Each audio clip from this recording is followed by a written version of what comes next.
filme ganhou um prêmio em 2002 e em 2003, então, nós começamos a fazer todo o desenho de produção. Então, no início de 2003, eu comecei efetivamente a trabalhar no projeto.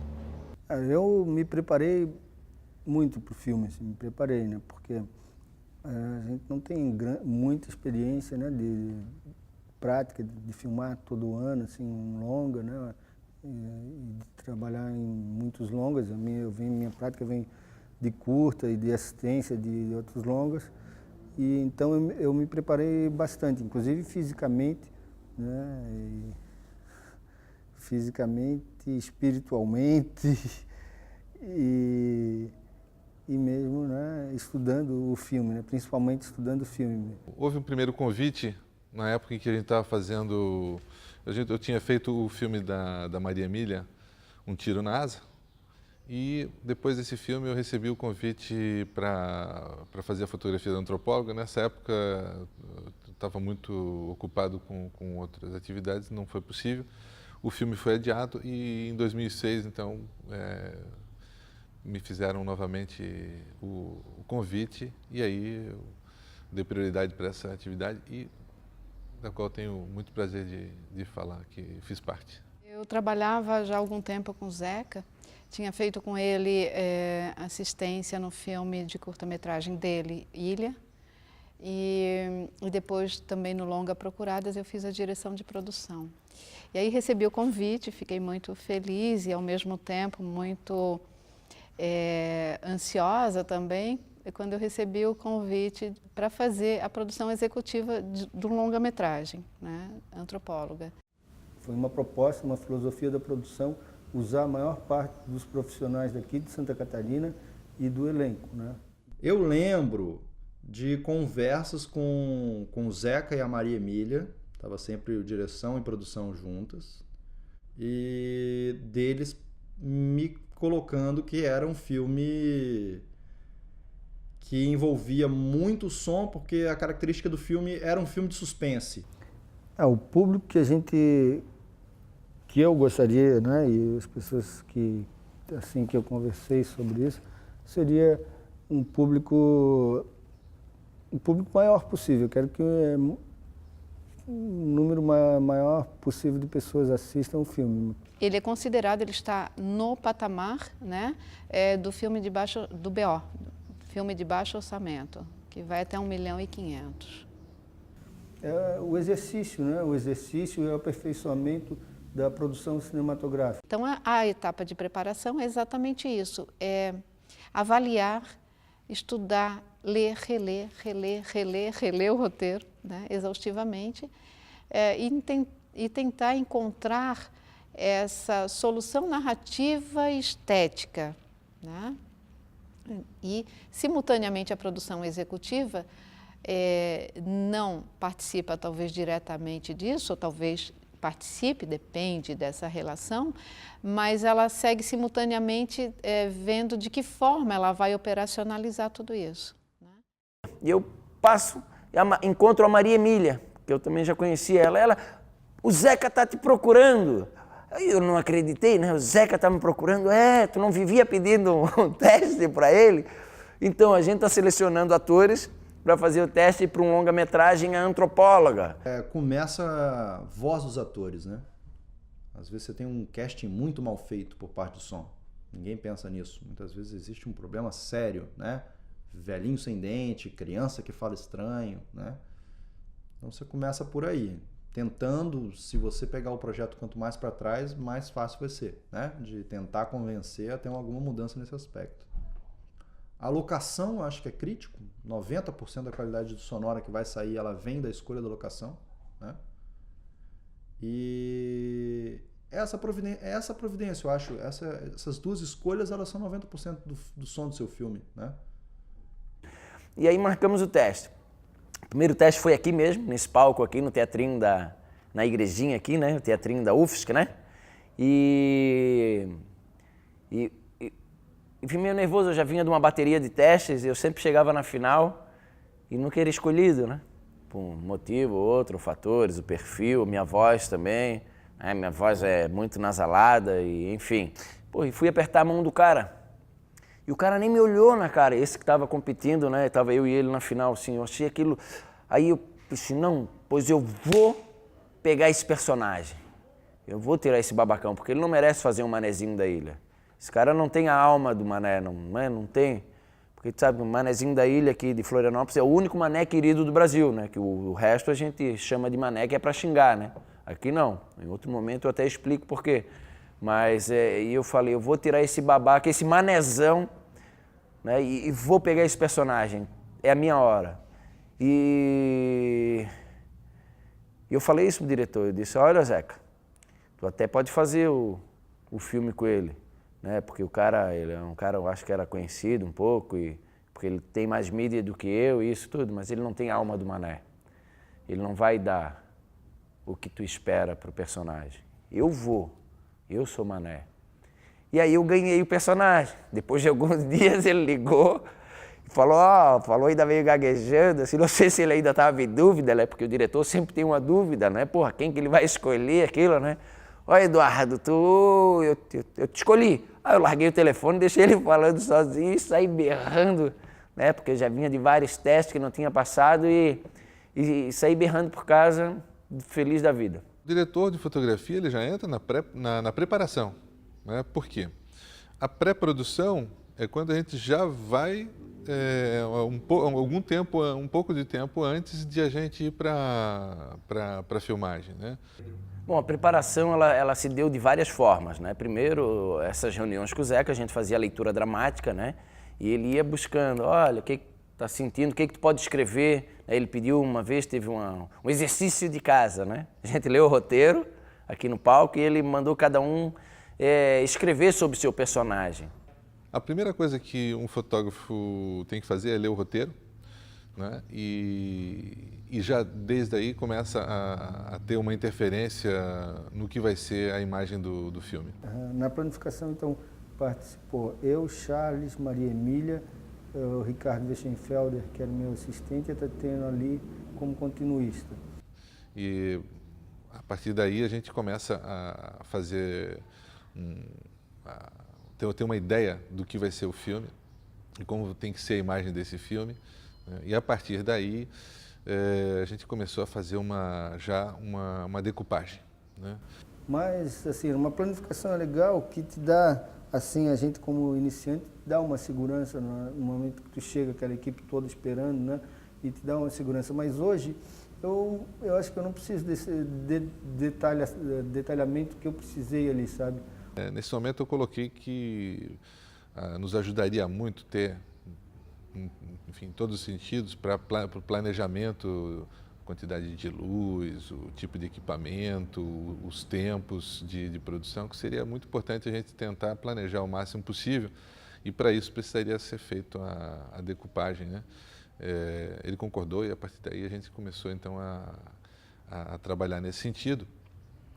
E ao mesmo tempo que a gente ia fazendo esse estudo, a gente teve que fazer então uma visita às locações, né?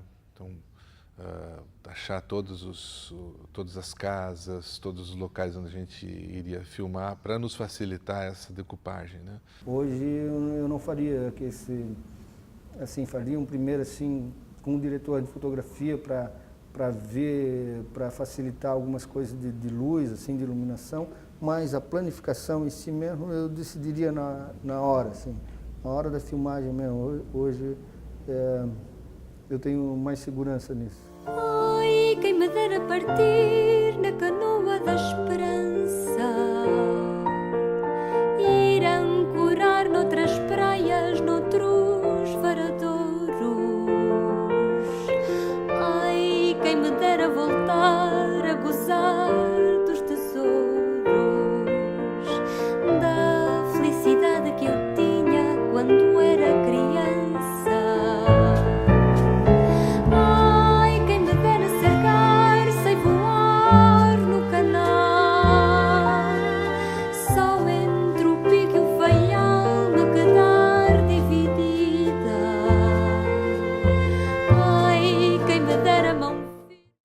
No filme Antropóloga, nós temos dois conceitos bem interessantes que foram abordados com muita propriedade.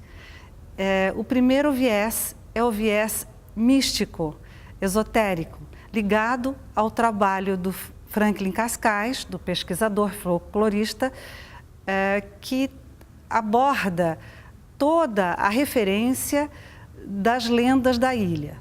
O outro viés é o viés científico da personagem principal, que é uma etnobotânica que vem de Açores, em Portugal, para pesquisar as ervas que curam na Costa da Lagoa, especificamente onde o filme é rodado. Eu tive um prazer redobrado, porque eu tenho uma casa na Costa da Lagoa e é um local onde eu passo os fins de semana e onde eu aprendi a conhecer o pessoal.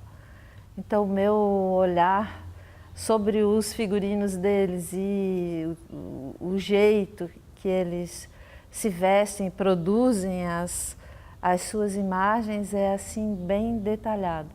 Eu lavei louça num restaurante por quase um ano, em todos os finais de semana, para ficar próximo das mulheres, para ver, na verdade, em essência, quem elas eram e como é que elas compunham o visual que elas têm lá. Isso foi muito prazeroso. O desafio da arte com relação à parte mística do filme foi encontrar elementos que dissessem sobre o aspecto de cada um desses personagens que são místicos. Para compor essa cenografia, esses ambientes, nós fizemos um trabalho de prospecção antropológica lá. Estivemos em contato com os moradores, visitando as casas, percorrendo as trilhas e trazendo também da parte da botânica para o aspecto científico do trabalho todas as referências que nós encontrávamos em termos de biologia, de etnografia, mas de botânica também. O filme especificamente foi feito num lugar onde a gente teve que lidar com intempéries, foi uma semana muito fria e o filme se passa num inverno para nós, o que facilitou de certa forma. E também porque não tinha condições de estar carregando muita coisa. Então, o camarim do filme mesmo é um barco, e um barco balança. Inicialmente, falando das referências e do início da criação, nós tivemos nesse filme um grande diretor de arte, que é o Cristiano Amaral, né? E o trabalho do Cristiano é um trabalho muito bom, um trabalho muito profissional. E, naturalmente, eu fui muito ajudada por ele no momento, porque o que faz o diretor de arte dentro do cinema? Ele tem já definido, ele com o diretor, o que ele quer dos personagens. Isso ele passa para a maquiadora. Também fui muito ajudada pela Lu, já falei o nome dela, Lu Hamad, que também dirigiu o figurino, não é? E o que aconteceu aí? Eles foram me dando subsídios para que eu procurasse o tempo certo e a maquiagem correta para o momento. Então, nós iniciamos os testes, e nesses testes leva até o diretor de arte, que essa é a função do diretor de arte, é olhar e examinar o teste antes mesmo do diretor. No momento que o diretor de arte aprova, então vai ao diretor, tudo correto, tudo certo, é aquela maquiagem. Então, a equipe da arte, ela normalmente é composta pelo diretor, que é responsável pelo clima do filme, pela arquitetura do filme, desde a cenografia, o figurino, a maquiagem, os objetos, os elementos gráficos, que são muito importantes no caso da antropóloga, porque nós utilizamos reprodução de material gráfico, de desenhos, de pinturas, que compuseram cada uma das personagens. Então, tivemos os cenotécnicos, tivemos pessoas que faziam pinturas especiais, tivemos artista gráfico, tivemos cenógrafo, tivemos figurinista. Então, é todo um trabalho que diz respeito também à arte. Não, foi tudo conseguido para o filme. Algumas coisas fabricadas, compradas e realizadas, como os figurinos conceituais, que não existem, né, e nem tem nenhuma referência com a realidade, tanto em cores. Às vezes uma camisola que na realidade seria branca, como ela é de um ser que não existe, ela é cinza, ou opções de cores mesmo, dadas pela paleta da arte de uma maneira geral. E também outros como o da bruxa, que também não existe, qual é a referência que a gente tem de bruxa, é tudo muito estereotipado, que não é o caso do filme. Então que foi mesmo olhando uma pedra, vendo aquela rugosidade da pedra, e quando a lagoa baixa, ela deixa o limo e tudo aquilo que gruda na pedra de fora, ali foi a fonte de inspiração praticamente de tudo que tem ali. O sedoso do bem e o rugoso do mal. Então, pedras, cores, a era que cresce na pedra está crescida na bruxa.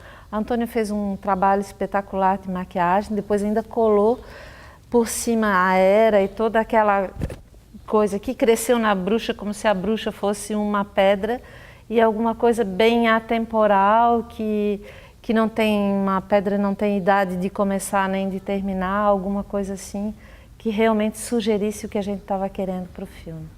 Tanto que inicialmente teve uma maquiagem que ele queria, foi a bruxa, que foi assim uma das mais difíceis no cinema, no filme, aliás. E eu comecei a fazer, fiz a primeira, fiz a segunda. E ele tem uma forma muito bonita de trabalho, porque ele nunca desfez do meu trabalho. Ele só dizia, Antônia, não é o que eu estou pensando. Isso é muito bom para a maquiadora. Porque, de repente, o diretor de arte ele pode quebrar com o maquiador ali naquele momento do filme. Porque não é o teu trabalho que está sendo analisado. O trabalho está ótimo, pode ser o melhor trabalho do mundo. Mas não é aquilo o que o diretor de arte quer que seja, que apareça no filme. Então, o Cristiano Amaral tem uma forma muito boa de passar o que ele quer. E eu captei a mensagem na hora, voltei com o ator que estava fazendo o teste. Na época não era ator, era até uma das nossas figurinistas. E então eu fiz aquela maquiagem num pedaço da perna dela, deve estar no making off, e ele olhou e disse, é o caminho. Quando ele disse é o caminho, eu aprofundei a maquiagem dentro daquele segmento e deu no que deu. Ele gostou bastante, o diretor também aprovou, eu fui a última a aprovar, né? O maquiador é a última a aprovar, mas daí saiu a maquiagem toda como a gente queria. Para mim facilitou porque todas as roupas foram trazidas para dentro do barco. E se eu precisasse de alguma coisa, eu não tinha como esquecer. O camarim vinha junto para a locação e um entrava e o outro saía. Foi feito cortinas, espelhos e tudo que era preciso mesmo dentro do barco e ficou assim um ambiente bem bom. Um salão de beleza funcionando e mais o camarim, tudo ali. E ia junto, onde o filme ia, o barco acompanhava e estava tudo próximo. Por que é diferente o maquiador social e o maquiador de cinema? Porque a maquiagem de cinema, ela é elaborada de uma forma que muitas vezes o ator, ele tem que estar maquiado, mas não pode aparecer que ele está maquiado. Entende? Não pode aparecer. E uma outra coisa também, que o maquiador de cinema, ele atua com o diretor de arte, com a figurinista, dentro de um roteiro de um filme, porque ele tem que fazer uma criação. É um filho que ele está gerando quando ele começa a iniciar, ele estuda. Porque vamos supor assim, vai ser um filme de época. Tu não pode descompassar o cabelo da maquiagem e do figurino. Eu não posso colocar uma maquiagem de 2010 num figurino de 1814. Então aí o que faz? Faz com que o maquiador vai estudar. Na maquiagem social, ela vai se aperfeiçoar na maquiagem da atualidade. Do ano em que ela está vivendo, da década em que ela está vivendo. Enquanto que o cinema não, ele vai buscar a história. O que usavam na época. Agora, todos os produtores e diretores, eu costumo dizer isso sempre aos alunos, e não importa se é o cinema americano, o cinema europeu, o cinema oriental, enfim, alertam para a etapa de preparação, que é uma etapa extremamente fundamental e importante. Quer dizer, quanto mais elaborada essa etapa, mais bem preparado um filme, né? E isso significa também que nessa etapa a produção executiva também está projetando os problemas que virá a ter, e isso é importante também a produção fazer isso, ou melhor, a produção só se sustenta fazendo isso, projetando os problemas, né? É tido essa etapa como a mais fundamental e a mais importante. E a preparação dos atores foi fantástica, assim, a minha, eu creio que mais ainda, porque eu sou muito crítico, né, no meu próprio trabalho. Então, tivemos a preparação com nada mais, nada menos que com o Celso Nunes, né, que é hoje um dos maiores diretores de teatro, se não do mundo, mas do Brasil, com certeza. E Celso Nunes, ele ajudou muito nessa preparação, né, porque ele consegue fazer com que tu chegue à tua alma. O figurino quis para cada personagem que ele contasse mais do que apenas aquilo que ele estava dizendo. Ele teve funcionalidade na maneira em que eles precisavam correr, deitar, enfim, atuar de uma forma assim que não fosse um empecilho. E depois que ele fosse correto do ponto de vista das escolhas, com aquele perfil, né, do personagem que o ator representava, e por fim que tivesse um toque, alguma coisa que fosse integrado ao conceito geral do filme. Então o Zeca me passou uma série de adjetivos: mistério, sutileza, suspense, mistério com natureza, porque fala de uma etnobotânica, uma antropóloga. E depois que teve essa preparação com ele, eu pedi para ir uma semana antes para a Costa da Lagoa, para eu fazer a minha preparação com os nativos, porque, né, eu sou nativo da ilha, mas eu sou de Canasvieiras, num lugar onde quase não tem mais mané. Lá na costa eles só andam de barco, o carro deles é barco, né, ou por trilha. Então eu precisava ver esse mundo deles mais de perto, né? Como eu ia ser um barqueiro, eu tinha que saber pilotar o barco, né? Então, são detalhes, são signos, significados que tu precisa captar, né? O ator precisa disso para compor o personagem dele. Só entre o pique e o feial no quedar dividida. Ai, quem me der a mão firme. A etapa de preparação, que é o momento que o filme vai ser preparado esteticamente, né? É aquele filme que estava no papel, que estava no projeto, mas agora com a participação dos diretores do filme, diretor de arte, diretor de fotografia, técnico de som, enfim, ele começa a ganhar um corpo de fato, né? Então nós temos, a partir do roteiro, que é um instrumento literário, né? Nós temos durante a etapa de preparação, essa concretização daquilo que está no papel. Foi mais ou menos abril e maio, mais ou menos uns 2 meses nessa preparação, né? Acho que junho, julho e agosto a gente ficou uns 3 meses trabalhando na pré-produção, propriamente dita, para então partir para a produção, a filmagem. Agora, se não há uma preparação do filme, de fato, o gasto será maior, né? E sempre pensando que não é somente o gasto, mas que realmente uma desarmonia, um problema vai sempre e inevitavelmente influenciar e resultar na estética do filme. E o cinema não depende só de ti, da tua interpretação. Depende do cara que faz a luz, né, Rafael? Do cara que está te filmando, né? Depende de toda a equipe, é um sincronismo total, né? E tu não pode fazer isso sozinho. Então, por isso que eu procuro sempre ter uma boa relação com todo mundo, porque isso vai influenciar nessa energia, né? Outra coisa que eu falo em equipe, maquiador, a gente diz, claro, eu fiz a maquiagem, eu elaborei, tu elaborasse o roteiro, a outra elaborou o figurino, mas o cinema é uma coisa que eu gosto demais, que eu sou apaixonada também por isso, porque se faz sucesso, o cinema é uma equipe. Um passa a bola para o outro. Então a gente também se ajuda muito no sentido, cada um naturalmente tem o seu rumo e o seu objetivo. Mas nós nos interligamos porque se vai mal a maquiagem, ou vai mal o figurino, ou vai mal o fotógrafo, a fotografia, ou vai mal o câmera, o filme pode ir abaixo depois de esforços. Então, a gente assim, ó, luta para que todo mundo se saia muito bem. Não é como uma empresa normal, que se um pode botar o pé em cima do outro, passa. No cinema não é assim. O cinema nós trabalhamos para que o resultado final seja o melhor possível. Então, nós sempre queremos que o colega da equipe do lado, o chefe da outra equipe, seja ela qual for, se saia sempre muito bem. Ai, quem me dera partir na canoa da esperança.